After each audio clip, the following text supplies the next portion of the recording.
All right, welcome. Thank you all for coming out. This is a historic day for Reading Electric customers. Before we get started, I want to point out a few people here. We have Senator Johannesson and up here in the front, and our mayor, Kristen Schrader. I've seen a few city department heads floating around. Anybody else I need to call out? Anyway, I really appreciate you all coming out here. This is a public workshop. Nick Zettel, our resource manager, is going to go in hopefully excruciating detail, but very entertainingly for you, all about the issues that affect and can affect your electric rates in the future regarding power supply. So California makes us do this, and Nick will tell you more about it, but we actually wanted to do this and had planned to do this regardless of the California statutes. So we are happy you are here. This is your utility. You are the owners, and we work for you. So we welcome your input, and we're hoping this will be a very productive day kicking off this process. And by the way, this process, as Nick will describe, will take several months. So this is the first public workshop. So thank you so much for coming.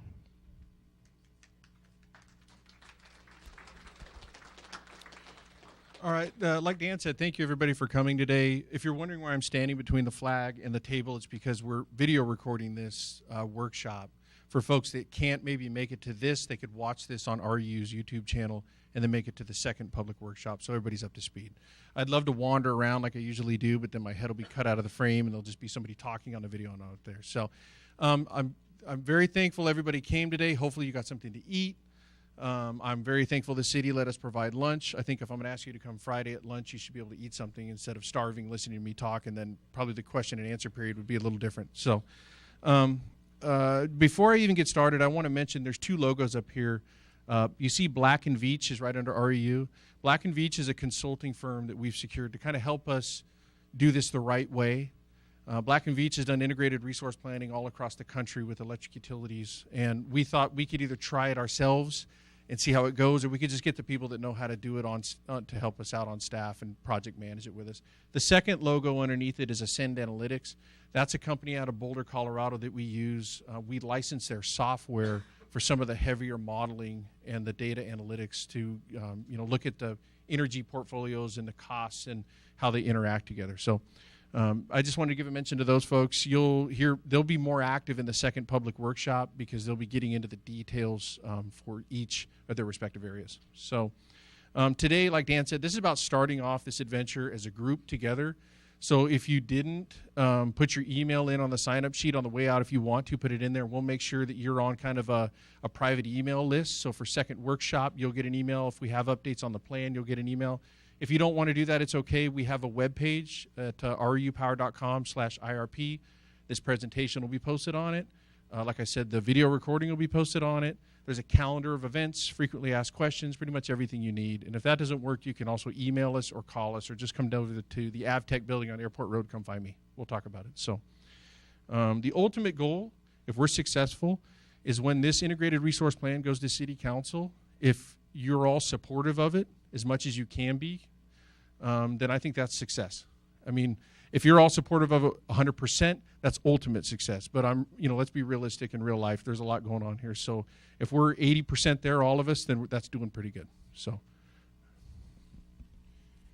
just real quick, here's the agenda. I'm not going to read it to you. We're not going to spend too much time on this slide because we want to be able to get through things. But that's kind of what we're looking at today. Hopefully all of you have a copy of this in your hand, a printout. You can take notes on it. You can read it. If I sat in the back, that's too far away from me. I wouldn't be able to see that. I was hoping this would be bigger today, but maybe at the next workshop we'll figure something out. And if that way we get to question and answers, the slides should be numbered. If you have a question, you can ask me. So let's go ahead to the next one. So the objective today is to introduce everybody to what resource planning is. So that's what I'm here to do. My job is to get everybody up to speed on why we're here, what it is, and what the expected outcome could be. Also my job is to make sure everybody understands the importance of the survey that's in your packet. So we're asking you some questions as customers, It's so important that you guys fill that out and give it to us. There's a Dropbox on the way out to do that. It's also posted online on our website. That is how we know what you want as customers for your utility. So that is very important. I'm going to go over that at the end also, just to keep reiterating that. And the purpose today is we're going to set the expectations for the next workshop. Key participants, obviously, all of you in the room, customers. So at REU, as paid professional staff, we know what this is. We know how to do it. But we don't want to sit there in the laboratory, cook something up, write a plan, hand it over to you, say, what do you think? Have you poke holes in it? And we say, yeah, but we're professional staff, so we know better, and then we go on our way. We don't want to do that. This is literally square one. So you guys are on an adventure. Other key participants, city employees, outside stakeholders. I expect to get comments from what we call non-governmental organizations, so environmental groups and folks like that, because they're going to want to have some input and some commentary. Logistics today, real quick. Restrooms straight out here on the other side of the foyer. If you need to go out anytime, don't worry about interrupting me. It doesn't bother me. I know you'll be back. If a fire alarm goes off or any alarm goes off for that matter, we can go out these doors right out the front, or we can go out these doors and go out towards the back of the library. Yes, sir. No, we can. If it's too loud, yeah, we can go ahead and shut it. It'll crash open. Somebody wants to help me out with that. Sign-ups for email address, we went over that. Yeah, and finally, this is a workshop, so this is back and forth. I'm gonna do this as best I can without just droning on for 30 minutes, and then eventually, the pizza's setting in, and you're like, what is this guy talking about? So in the middle of this, I'm probably going to ask you for a show of hands. I'm going to try to gauge what's going on in the room, and so we can all, stay alive and make it through this incredibly exciting material. I promise it's going to get good. All right, real quick, who we are.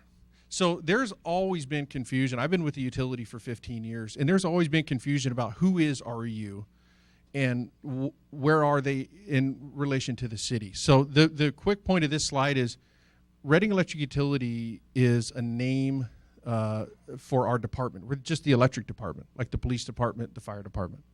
So we are a department of the city. We're funded separately via enterprise fund than general fund. And we can get into those details later.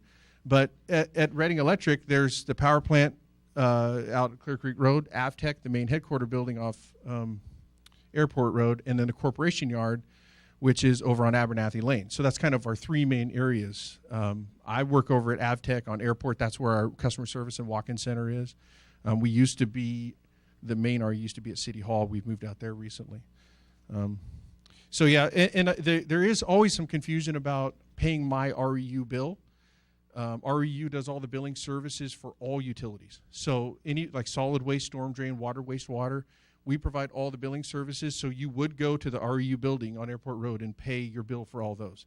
And so what we're talking about today is just the electric portion of that bill. The other utilities, they have planning processes and some other things. And we also work with the water department on, recently we kicked off a water energy nexus concept to figure out what can we do to reduce energy usage for moving water around the city. But for today, for this planning purpose, we're focused on electricity. So I'm not going to read you the vision. You can read it. Vision statements can be a little weird. You think it's like, is that an action statement or what is that? Here's how this fits in for me and for us and you, I think. For about 100 years, since 1921, we've been making electricity. We've been delivering it. We've been reading your meter. You've been paying the bill. We do it over and over again. So we're pretty good at that. Reliability is 99.997%-ish. You've probably lived in one place for a long time, maybe had an outage, maybe never had an outage. So we're good at that. We're here to make more value for you as customers. So it's 2018. It's time to get with the program. We need to be offering more products and services for you as owners of this utility so that you feel like it's more than just we deliver you electricity, you pay the bill, and it's this. And then we tell you when there's a rate increase, and then you go, oh, come on, right? So we're trying to get more involved in this cycle. So where it says REU creates value for customers, this is part of REU creating value for customers right here in the vision. So. All right, now we're getting into it, right? So why are we here? So California, I just read an email today that said the legislators in Sacramento have introduced 2,300 bills this legislative session. Over 200 of them relate to the energy sector. So thankfully, they won't all make it. They won't all survive. But a lot of them will make it, and a lot of them will survive. And Reading participates with a lot of focus groups and other action agencies in Sacramento to do whatever we can to make sure that the folks down there know we have a city council, we have customers that live in Reading, and they might not share the same viewpoint that other folks do. And so there's been a lot of things have happened, a lot of laws have passed, but I want to make sure that I represent to you that I have seen the draft language of some of these bills when it first comes out, and you can vapor lock at any minute, right? And then we work hard, and we meet with representatives, and we do what we can, and we actually give them, hey, here's some language, try this, right? And then when it finally comes out, some of it's softened. But at the end of the day, California's social policy for energy has definitely been set in motion. So we need to, under Assembly Bill 32, they want a 40% reduction in greenhouse gas levels at the 1990 level by 2030. So there's been population growth, there's load growth, and we still have to reduce emissions. The current Senate Bill 350, requires a 50% renewable energy mix by 2030, not including your large hydro resources like at Shasta Dam. Those don't count in California. It has to be under 30 megawatts. Yes, sir.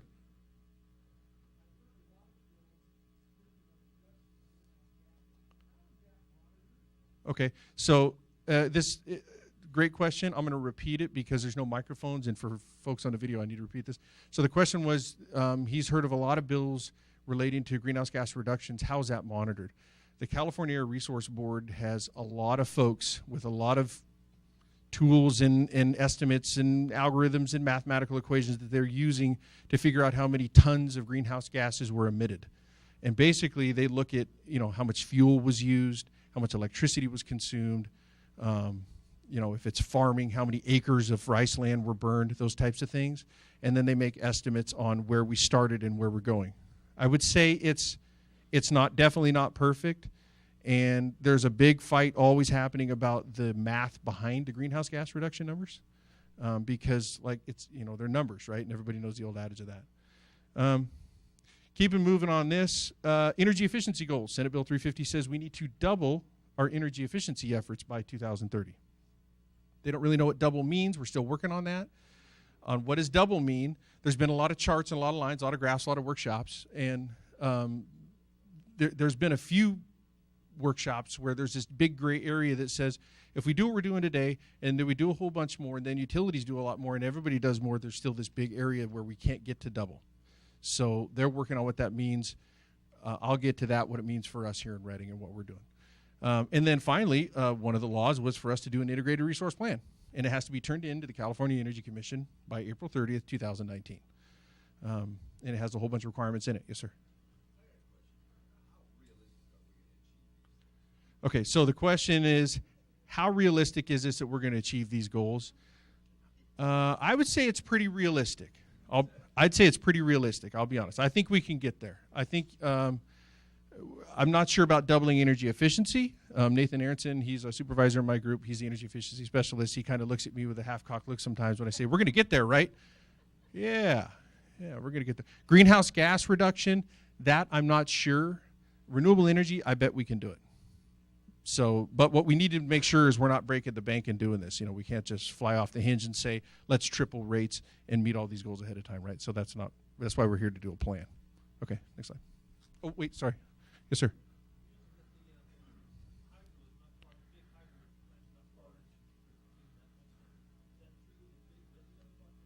No. Okay, so the question was large hydro over 30 megawatts in generator capacity size doesn't count as renewable. Is that true for big windmill projects? The answer is no. Any wind counts as renewable as long as it's not installed at your house. So any solar, any wind, any customer generation, we don't get to count that. So that's another part of a law too. It's a whole we'll get to, there's a bunch of Senate bills and Assembly bills, and we'll just look at a list. But, okay. Yes, ma'am.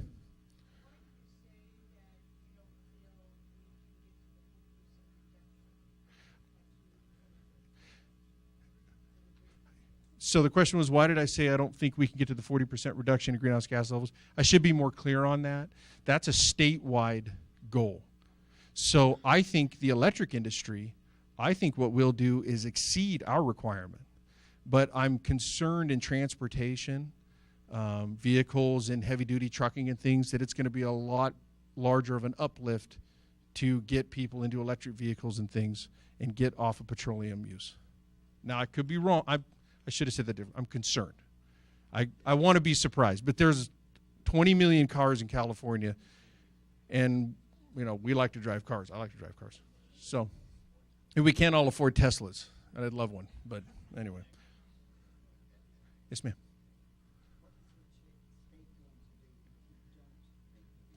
Oh, that's a great question. It was, what is the state going to do if you don't meet the goal, the reduction? Depending on what requirement we're talking about, if it's renewable energy, if we don't meet that, they fine you at $50 per renewable energy credit for what you didn't meet, which then you would immediately say, well, okay, I'll just go buy renewable energy or buy credits, whatever I have to do. I don't want to pay that fine. For greenhouse gas reduction goals, it's not totally clear to me what they would do to you if you don't meet it. They haven't set targets specifically yet for cities like Reading. They're working on that. And we are keenly interested in, after they set a target for you, does that mean that's a requirement? Or is that a target? What worries me is targets turn into requirements, requirements turn into compliance, compliance turns into fines and penalties if you don't do it. So what we're trying to do is stay ahead of that and say, don't go to targets, don't go to compliance, don't go to penalties. Be more collaborative, and, you know, let's use carrots instead of sticks, right? So hopefully we're successful. Yes, sir. You mentioned you don't get any credit for hydro that's produced by Shasta Dam. What percentage of your total power usage is provided by Shasta Dam? So we'll get to that, but depending on the hydro year. Okay, the question was, we don't get credit for our large hydropower, say from Shasta Dam. What percentage of our power mix comes from Shasta Dam? Reading, the city of Reading is contracted with the federal government for a portion of the entire Central Valley project. So it's not just Shasta Dam. It's Shasta Dam, Trinity, Whiskeytown, Judge Carr, Keswick, Folsom, and a few others. We get a percentage of whatever they generate given in a water year. On an average water year with typical load forecast, it's about 25 to 30%. So the bad news is we don't get renewable credit for it. The good news is it is greenhouse gas free, right? They can't take that away, right? So they could try, but that's hopefully they don't. So we are going to get value and credit that way. Okay, so next slide. This, I don't want to read these off. Please don't make me. These are Senate bills. There's 1Xs, 1078s. I've been around long enough. I know exactly what each one of these did, and I know all the actions that we had to take and the scrambling that we had to do. But this is just a small example. These are just Senate bills. We don't have Assembly bills. This is an example of anything from, let me pick one. Senate Bill 1368. That one banned the use of coal in California. If you had coal projects outside of California and you did anything to maintain it, it banned it also. And it also, if you thought you would sell your coal to somebody else outside of California and buy from somebody else and bring a different product in, it banned that too. So it pretty much just bans coal. Good news for us at Reading, we were able to get out ahead of things, get on top of it, and we are out of coal completely as of December 31, 2017 in the San Juan project. We're done, we're out. So, yes, sir.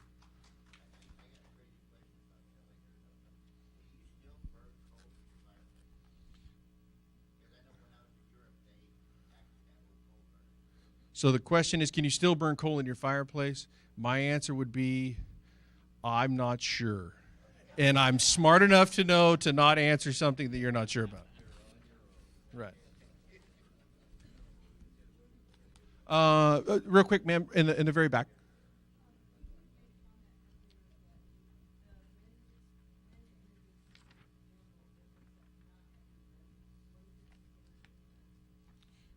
So the question is, I made a comment that wind energy is considered not renewable if it's at your residence.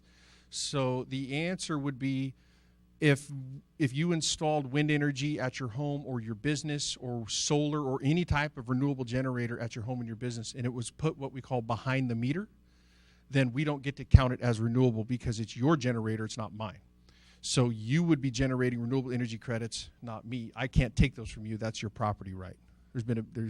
Now, if enough of folks wanted to band together and link all that and create renewable energy credits and then sell them to REU, we could do that. But nobody's really gotten that far yet, as far as I know. It's really comes down to a question of property right. Who owns the renewableness of the renewable energy? So, ma'am? Okay, great. Say, Brian, next slide. Okay, so how you can help. So I like pictures. I've been accused of being kind of a too much words in a PowerPoint guy. Luckily, we got some newer, younger, faster, smarter people on staff that are reminding me that, it's like we need more pictures, less Nick talking, less words. So what I see here is I see all these opportunities, right? So wind, solar, that one up in the top left, that's battery storage. That's a big, huge battery storage project down in, I think that looks like San Diego to me. You see Whiskeytown, the inauguration. That was a historic day. Right in the middle of your hand up, how you can help. So I mentioned that we'll talk about the survey, and I'm going to talk about the survey again. So the biggest way you can help is emailing us or filling out the survey. Let us know what you're thinking. There's no bad question. There's no bad answer. I don't expect you guys to know and be, professionals in intricate details of integrated planning and renewable energy. But the more we can collect from you, we're going to put all this together in one big model, and then we're going to start to see what is everybody saying? How many comments did we get? What areas are they in? Is there a common thread here? And that is the collective comments of everybody. So no one of us get to drive this whole thing. We're going to do it together as a group. And the other thing that I want to get at here is when we say REU is your customer-owned utility, if we don't give you a chance to be an owner, then why is it customer-owned? Because you can come to the city council and grab a speaker card and talk? Yes. But to be really customer-owned, if we bring you in on the ground floor of a planning process and you get to provide surveys and comments, and then at the next workshop you get to see what we did with your feedback and how we built different scenarios of energy futures, now all of a sudden that's ownership, right? So then when it goes to the city council, or it's say a year down the road, we go out to buy wind power or solar power or something, and you read it in the paper or online, it's not a surprise to you. You know what it is. You were here. You're an owner. You gave the feedback. That's why we're doing it. That's customer-owned. That's what we're working for. So this is where it gets really exciting. Our energy mix. Okay, there was a question about what percentage is large hydro.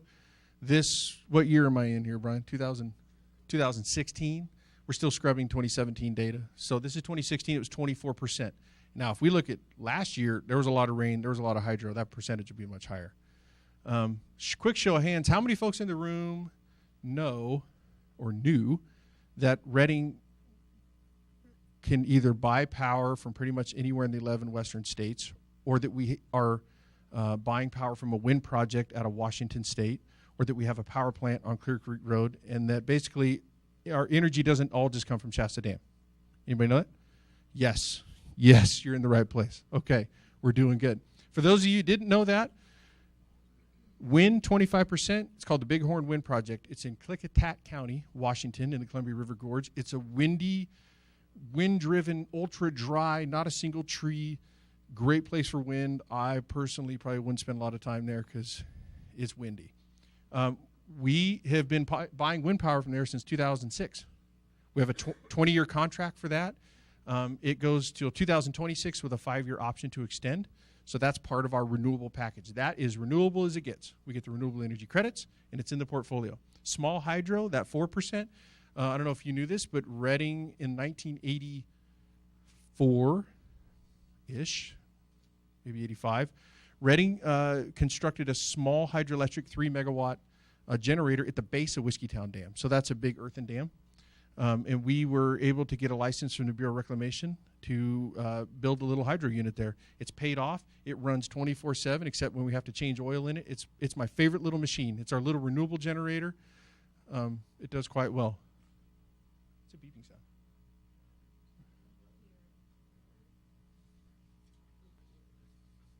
I'm out of the camera. I don't know what that is. Okay. Okay. Well, if somebody opens the doors and we got to go, then we got to go. But natural gas, 40%. So we have our own power plant right here in Reading. It's off Clear Creek Road. There's 5 combustion turbine generators and 1 steam turbine generator. It's been there for, I'd say, since 1991, I believe, is when the first combustion turbine generators went in.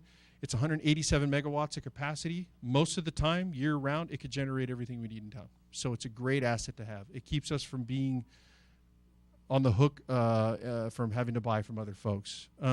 Unspecified, we do buy a small portion of our energy from the power market, is what it's called. You can buy it from, for example, we could buy from the city of Seattle, Seattle City Light. We could buy from Portland, General Electric. The power grid's all connected. We have a 24/7 trading center on Clear Creek Road, and we do a portion of that to optimize and always buy at the least cost. Question right here.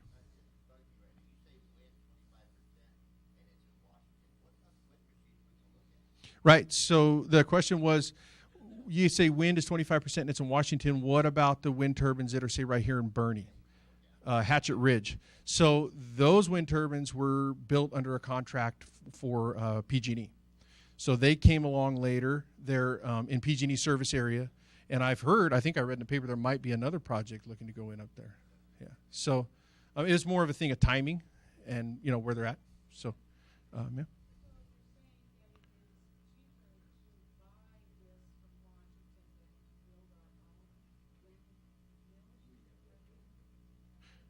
So the question is, I was saying that it's cheaper to buy it from Washington than to build our own. So in 2006, well, it was more like 2003, 4, and 5, when we were looking at our options to do it, you have to consider where the wind is, and then it costs about the same to build it no matter where you put it. So you want to put it in the windiest place you can find to make the most megawatt hours. Then the price starts to come down.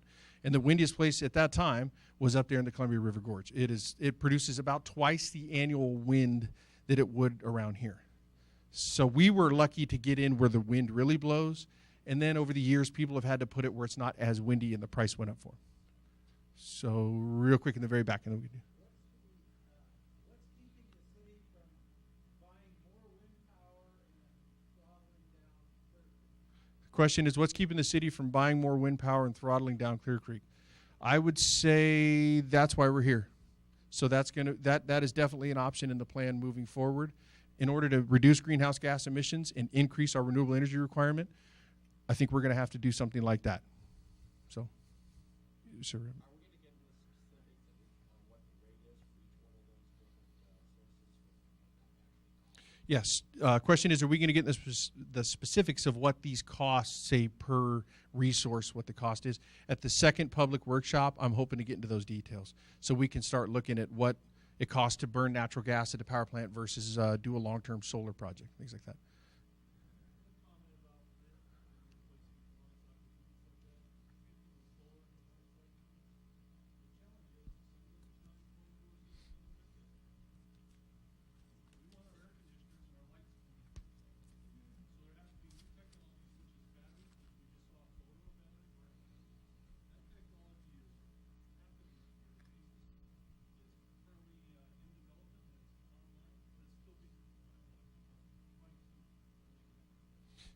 So the gentleman in the back was referring to, we always have to be aware of the timing of when energy is generated and then when we're using it, and it has to balance. Correct.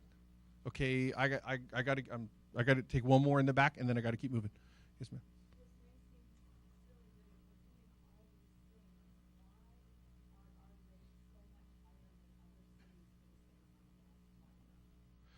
Okay, so the question is, if we're doing all of these things, why are our rates so much higher than other cities that are doing the same thing? So I don't have the figures totally in my head of where we're at in the stack of other cities that have their own utility in California, but I would say at this point, Dan, correct me if I'm wrong, we're towards the bottom third now of rates. One of the difficulties in Reading is we have to have a whole lot of resources sitting around for that blazing hot summer air conditioning load. Other cities down in the Bay Area where it's always, 60 to 70, they don't have to have extra resources sitting around for the summer. That costs us money. I would say our rates are very competitive given the extra resources that we have to have to help us make it through 76 days over 100 degrees or some astronomical number. It was hot. So, okay, I got to get moving here. So the next slide, what is integrated resource planning?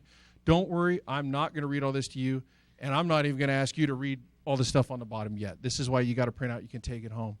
So the fun part about presentations is you can build them in like a level 1, level 2, level 3. My staff accused me of putting too much information on a slide. I accused them of thinking that I was going to read all this to everybody. So we went back and forth a little bit. But what I'm going to do is just go across the arrows. So integrated planning is step 1, establish your goals and objectives. Step 2, identify your key issues and requirements. And we are right there. Public workshop, we're right in between. Goals and objectives, we know what we need to get going on, but we need to identify our key issues and requirements. And that's why we brought everybody here today right there. We're not down the road. So that's the good news. Step 3, identify your needs. That's why you need to fill out the survey, because we want to know what you want to, where we got to go. Identify your resource options. That's where we talk about, what about wind instead of combined cycle power? What about solar instead of wind? What about geothermal resources down in the Imperial Valley? What about biomass plants that are local here? What about tidal energy out of the bay, or things like that? Step 5, perform analysis of your options. That's where Ascend Analytics and Black & Veatch come along. They've got a lot of horsepower. That's where we start taking the options that we have considering, and we model them. And I'll get to what that is in the next few slides. And then after we do the analysis, we have a second public workshop. Everybody comes back. Maybe we'll have a little bit bigger room. And then we say, okay, guys, this is what you said. This is what we did. This is what the numbers look like. We can get into the rates, some of the costs of these things. We can say, if we went forward and did these resources, it would be this cost per year roughly, but it has this much risk. Versus if we did these resources, it might cost more, but it has lower risk. And then we can just kind of walk through what that means as a group. And then our job is to take your feedback again and then finalize a preferred plan and take it to the city council for their consideration, and then another round of public comment at that point. And after, hopefully, it gets approved at city council, then it goes to the Energy Commission. And hopefully they like what we did and it checked all the boxes and meets compliance. And then after that, then we actually start taking action and doing what we said we were going to do. So, next slide. So when you have to identify your need, if you look at the top red line, that's how much power the city uses year over year. So we're starting in 2018, we're ending up 2027-ish out there. You could see the white spaces out there. We have a need. We need resources. We could run the Reading power plant more, but because of greenhouse gas emission requirements, we're not allowed to do that. So we need to work as a group here to figure out how to fill in the gap. And the reason it goes up and down so much is right in the middle, that's summer, where it pops up, and then goes back down, and then it's summer again. Reading uses almost all of its energy in the summer. We're just a hot place. The blue, that's going to be our western large hydro. That's how much, that's our Shasta Dam, the Central Valley project that we get from the Western Area Power Administration. Green is our Bighorn wind, and then gray is the power plant, and then the orange in the middle is kind of where we buy off the market and fill it in. The point of this chart is when we start looking at our loads and resources, you guys are turning into resource planners, you didn't even know it. Loads and resources, this is what we look at. I mean, it's not, it looks, complicated, but it really isn't when you look at each piece. It's how much do I need and what do I got?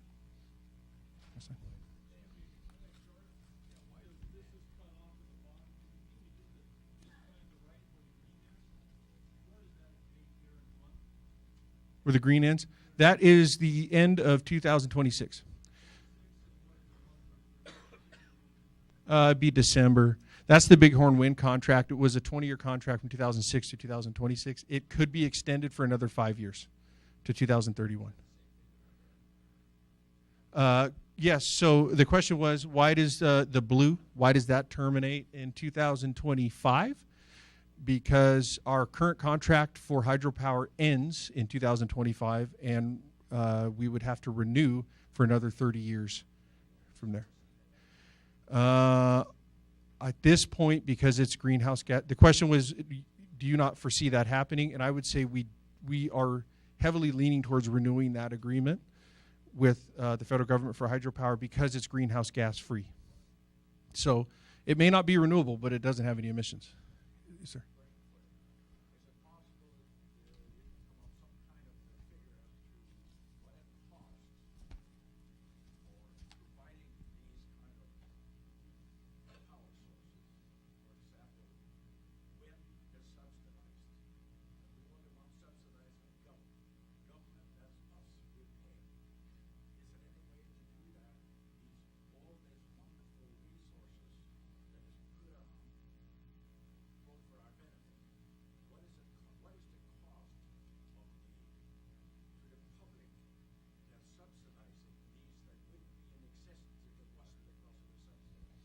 Okay, so the question was, is there a way that we can determine the cost of these resources, including any subsidies they receive, so that we can really understand what it costs and maybe levelize it across to say, is wind really that much cheaper? Even as a taxpayer in the United States, I'm paying for it in a different way. And the answer is we can mostly get there, yes. So we can talk about what would wind cost if we go out and do a power purchase agreement for it, and then how much is the production tax credit offsetting that cost. With solar, we could do the same thing. How much does solar cost, and how much is the investment tax credit from the United States offsetting that? And we can kind of bring those up. Honestly, in the time frame we're looking at resources, most of those tax credits are going to be expiring unless they're renewed. But we have that information, and I think we can make sure everybody understands what these cost. So, right. Okay, next slide. So we talk about how to identify need. The last chart showed kind of a gap analysis. So here's what we're going to use. Here's where the gap is. Another way that we identify need is using the optimization model that we contracted from Ascend Analytics. Is we load in inputs, load forecast, how much energy we're going to use, generation resources, what do we have? Power plant, hydro, wind.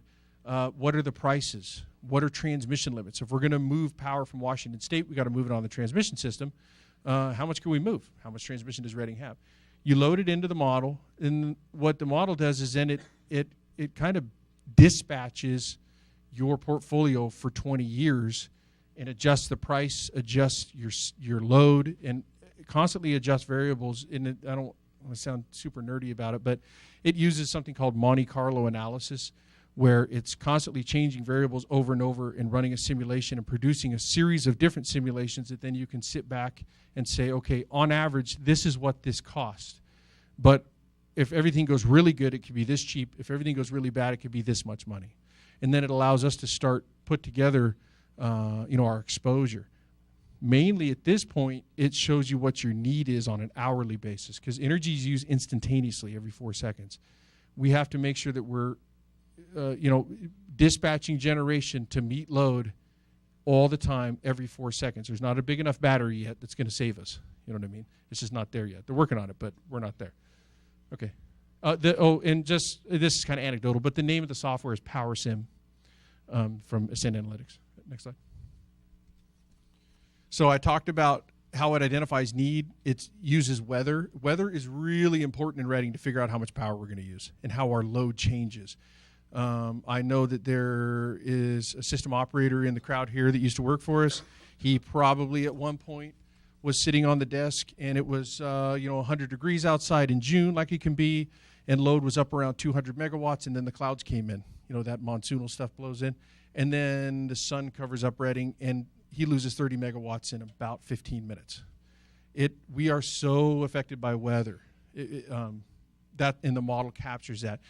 We also capture what resources we have, and then we capture market prices. That's the far right. So what's going on in the power market is very important, because you don't want to be running your gas generator at, say, $50 per megawatt hour while the market is $30, right? You just buy it off the market. Likewise, if the market's $100 a megawatt hour and it only costs you $50, you should probably be online and running. So what the model does is simulates that. It makes sure that you're dispatching based on where you should be. You real quick, yes, sir.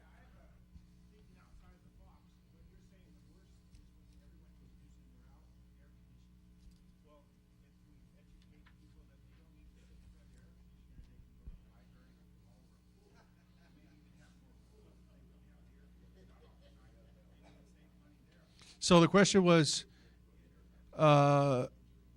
if instead of, I'm going to just kind of paraphrase. So instead of figuring out ways to build more generation to meet the air conditioning demand, why don't we figure out ways to use less air conditioning demand to lower the impact? And that is energy efficiency. That's exactly what that is. So that's, you might hear us run ads in the summer that says set your thermostat at 78 or 80. When you're home, set it at 82. We check your filters to make sure they're clean, get a tune-up. That's all energy efficiency to make sure that we're not using more than we need to. But it's a good question, though.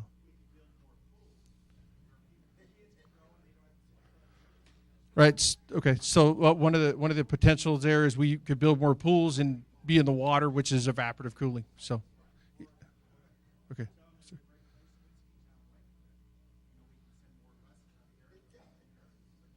Okay.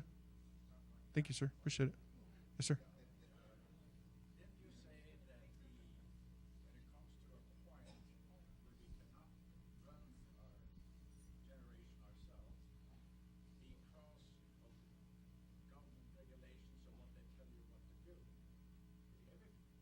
tell you what to do? Did you ever try to figure out the reasons why that is done? It is done basically to help out those various things like cooking up one water or whatever. That's why it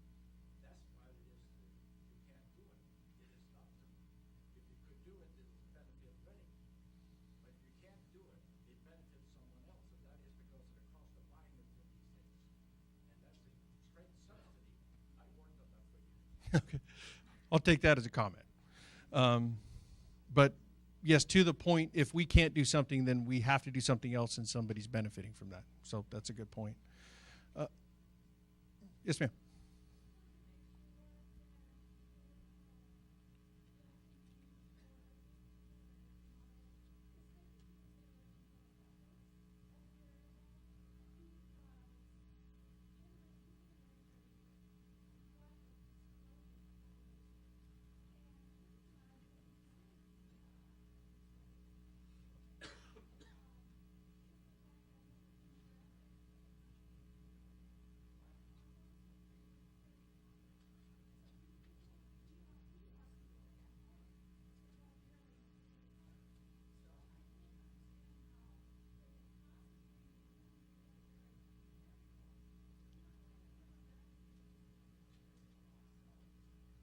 Okay, so if you don't mind, I think I'm going to try to capture that question. The question was, or the comment was, with the modeling that's used by either Ascend Analytics or with the resource planning with Black and Veatch, you need to take into consideration the demographics of Reading. And I would say, with your reference to Social Security, the ability to pay the power bill. And so this power sim model, what it's actually doing kind of in maybe a roundabout way, but getting the same way, is when it dispatches energy to serve the load in Reading, it's doing it in the least cost manner possible, given the rules that are we're bound by, the laws. And I'm a little bit of a risk taker, but I don't think I'm going to go set up a model that breaks the law, unless you guys want me to go there, sir.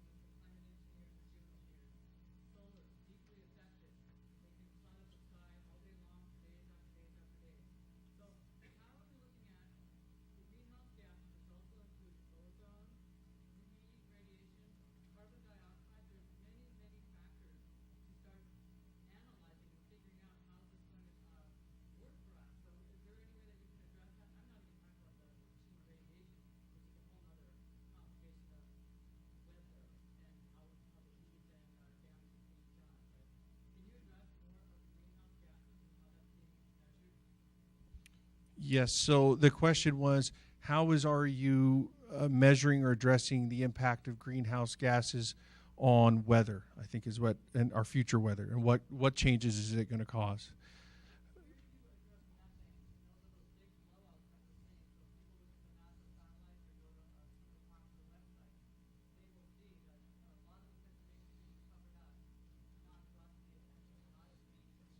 Okay. Okay, so to answer that in short is the Reading Electric, we're not really allowed by the state of California to do our own greenhouse gas emissions math and inventory, so to speak. That's all accomplished by the California Air Resource Board out of Sacramento. They have a lot of models. They have Air Resource Board specialists. They have a lot of statistical approaches that they use, including methane, SF6, CO2, anything that's considered a greenhouse gas. So we're pretty much taking marching orders from them on what greenhouse gases are, how we reduce them, where different areas that we can look for. And they have an entire massive document called a scoping plan that actually scopes out all the different ways to reduce greenhouse gas emissions. And it hits pretty much, if you're in California, you're included one way or another. So next slide. So to get to it really quick, what we need to consider is our resource options. So in the survey, you might have noticed there's different resource options in there. What do you like most? What do you like least? Would you prefer this? Would you prefer that? What we're getting at is trying to ask you guys questions so we can figure out, for future resource options, are you more interested in new supply sources like solar or wind or geothermal, biomass, new renewable generators? Or are you more interested in demand side resources? So reducing the amount of consumption we use so we don't have to build something new. So that could be energy efficiency. That could be installing meters that give you more information so that you can reduce your usage. That could be customer side generation, solar, wind, those type of things. So these are just examples for you to kind of consider the supply-demand balance. Yes, sir, in the very back.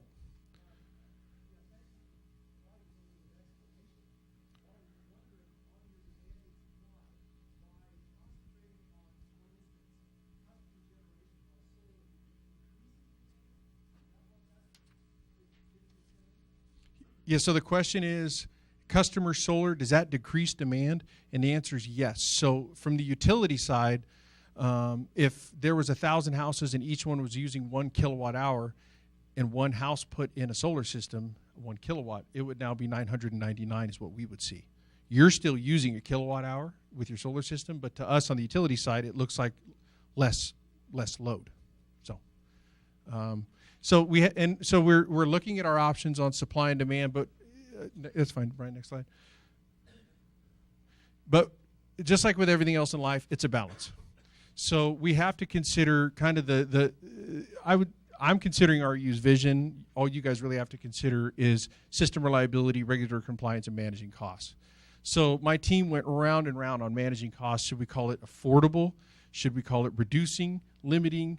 What do we want to call it? I didn't want to lead you down some primrose path of we're going to meet all these goals and we're going to somehow magically reduce our costs. So energy efficiency, reduction in carbon usage, these types of things, it has an expense to it. So I think the role is to manage it. So do what you can to keep prices as low as and affordable as possible, given the regulatory compliance that you're under and given a certain level of system reliability that we're all expected to withhold and maintain, that we're all used to. So when you look at your survey and you're thinking about this versus that, really keep in mind that we have to consider these different issues when you pick one. It's just, in life, everything's a balance. That's, by the way, that's the integrated part of integrated resource planning right there in the middle. So this just says it again. I won't read it to you, but these are just examples of what it means when you're thinking things through here. The one that's interesting is system reliability. That's a hard concept for people to really kind of wrap their minds around of what do you mean you have to spend money for reliability? So let me give you an example. If a city was okay with having more blackouts and more outages because of equipment failure, then you'd be okay with spending less money on poles and transformers and switchgear and things to do that, if that's okay with you. But it has a cost, right? If Winco has a blackout and the freezers go down, they're going to be throwing out tens or hundreds of thousands of dollars worth of food. If gas stations can't pump gas, they don't do this. If at your house, let's say you work at home, you're in the middle of doing something, So system reliability is a balance of how much do you put into the system versus how much do you want out of it. It's almost like buying insurance, right? There's a point where you buy too much insurance, but there's a point when you really need it. The rest of these are pretty self-explanatory. Yes, sir, in the back.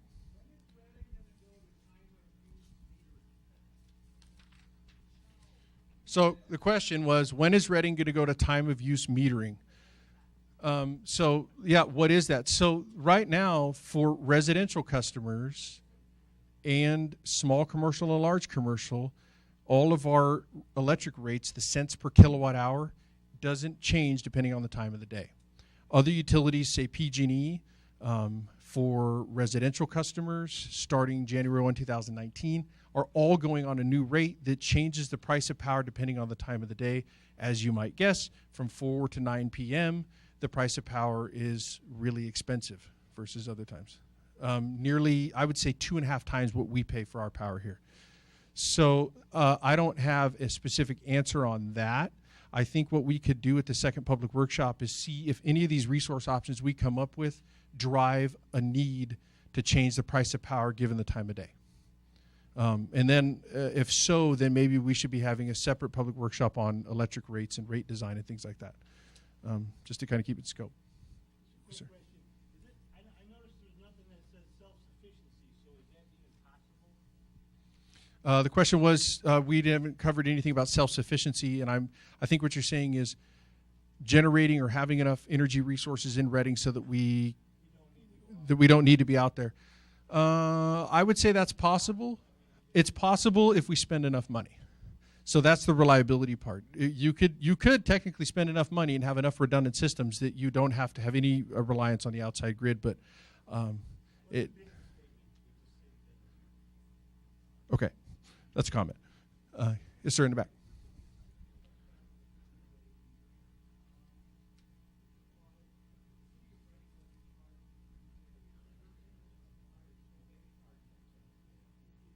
So the question is, the city of Reading doesn't charge for time of day, but do our energy supply resources charge us for the time of the day? I would say it depends on, the question is yes and the question is no. So it depends on what we buy.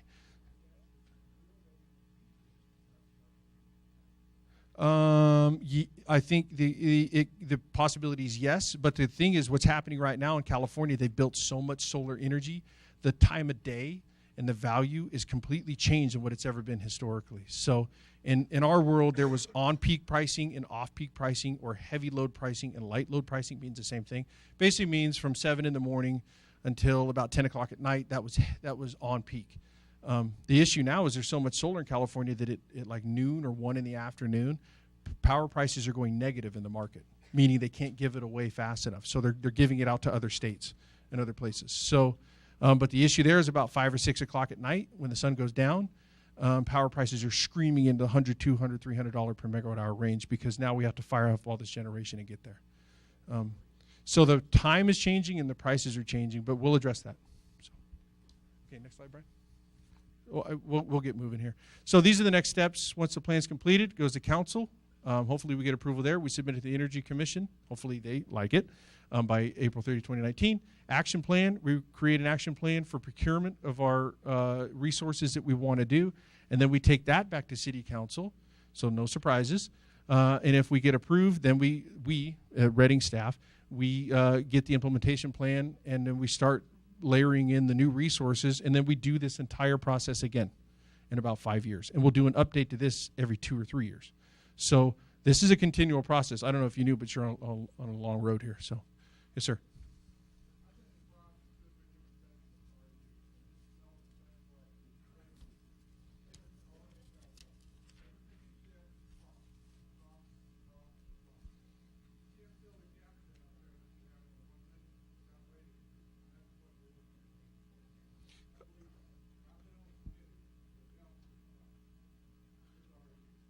Okay, so the question or the comment was, based on what the gentleman's seen today, everything that has been proposed looks like a rate increase or more cost.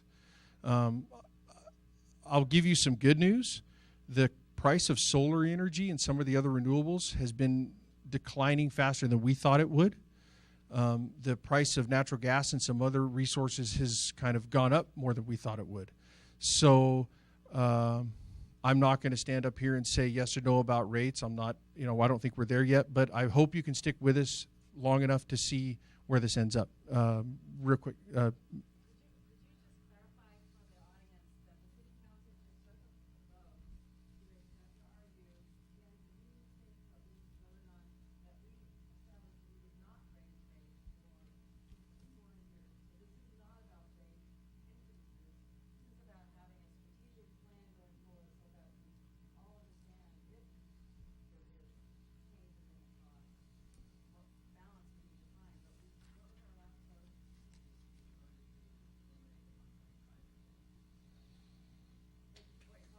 Okay, so the Mayor Schrader's point was the City Council actually just voted to eliminate the 2018 rate increase, and we just removed the solar surcharge also. So, and we're at this point forecasting no rate increase for at least the next 2 years. But this is a part of a plan to hopefully not raise rates, more than we would ever need to, if any. Yes, sir.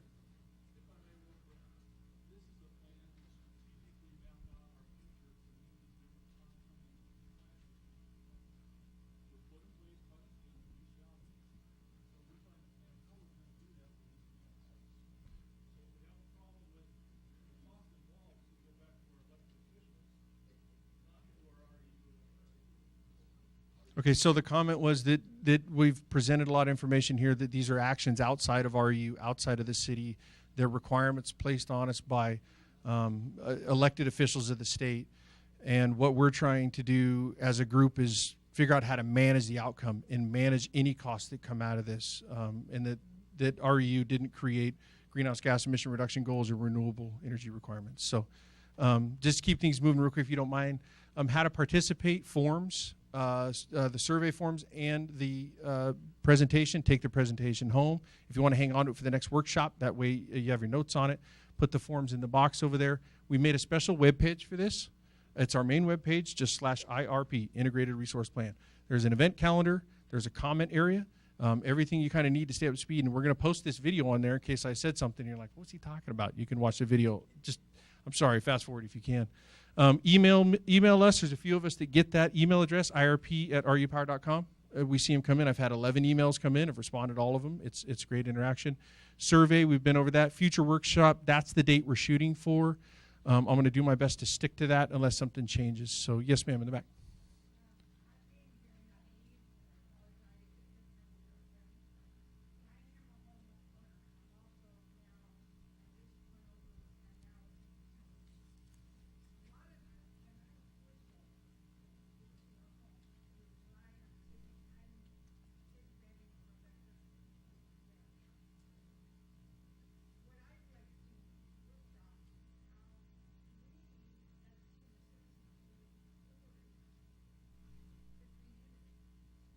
Okay, so the comment was that it'd be what the customer, nice lady in the back would like to see is in the future workshops, how can senior citizens or other folks afford green energy or renewable energy? And so at the second workshop, I'm already kind of cooking up an idea on that, and Dan approved it, that maybe we could, propose an idea of maybe a community solar project or something along those lines. So maybe if you guys don't mind the next slide, and I'll just kind of go through what we're intending on the customer survey here. So question 1, are you a customer or not? That's just for our information. Question 2, what's the most important item coming out of this plan that you want to see? Question 3 is more along the lines of how much compliance do you want to do? We have to comply. We have to stay within the bounds of the law. We're a city in the state of California. We can't just uproot and head on out. But you can. There are some cities that over-comply. They do more than what's required, and they're using that as a policy tool to drive where they want their city to go. So that's an option too.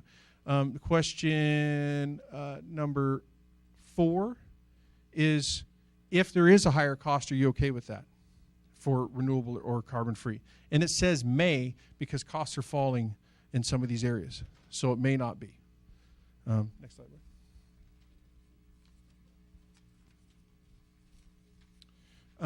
The question 5 is interesting. To be clear, we did a quick little study on how much solar would it take to serve Reading most of the year. Not all the time, most of Reading. It was 11 square miles covering our whole city. And that's with no battery storage to help us get through the night and other things. So 11 square miles is a lot of solar panels. It'd be over your roof, my roof, everybody's roof, just covering all of us. So, but you do you want to stay inside California? Do you want to go outside California? If we have to look at future resources, do you have a preference? The rest of these are pretty self-explanatory. If you have a question about the future energy resource, where it says hydroelectric, that would have to be less than 30 megawatts to be renewable. I don't totally know the history on that, but I think it was more about environmental issues of claiming it's renewable while they have to do restoration for fish and environment and things like that. So the rest of this is pretty cut and dry. I'll take maybe 2 more questions. I know we're way over time. Yes, sir.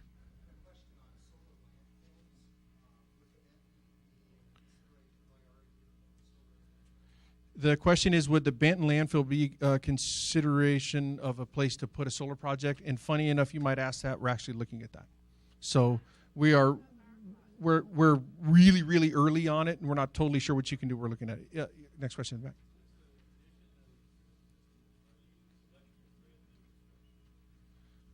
So the question is, what's the condition of REU's existing electrical grid infrastructure? I would say it's really, really good.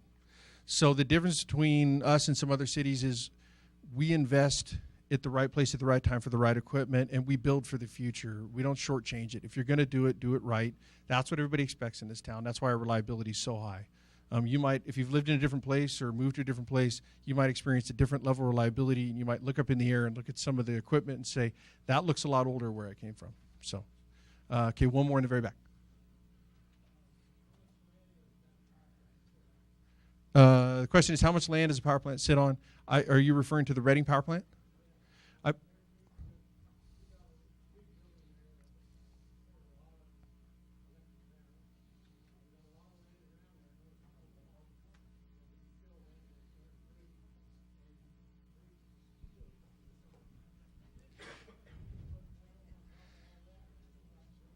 Yeah, so I think to answer your question, if I have this right, it's an 80-acre site. It's an 80-acre site. It has a substation, and it has potential for a solar location also. So, okay, to respect time, if you guys have any other questions, I'm going to be here afterwards if you want to catch up with me. If you got to go, shoot me an email or give us a call. Other than that, I'm going to hand it back to Dan. Thank you so much for coming today. Yeah, thank you, Nick. So you've been listening to Nick Zettel, and just FYI, he started out at REU as an intern, and he has worked his way up the organization, and now he is a key manager, and we're very proud of him, local homegrown boy. I did want to acknowledge Simon Watson representing Brian Dolly's office. Thank you for coming. And Councilwoman Francie Sullivan also was here. And you may have noticed Jim Fighter, former electric director. We thank you all so much for coming. There's a lot more questions I'm sure we could talk about. But this is a super important process. As you can see, we got decisions to make on long-term contracts, and all these things could have rate impacts. We want to do the best for you. So thank you for coming. Please engage.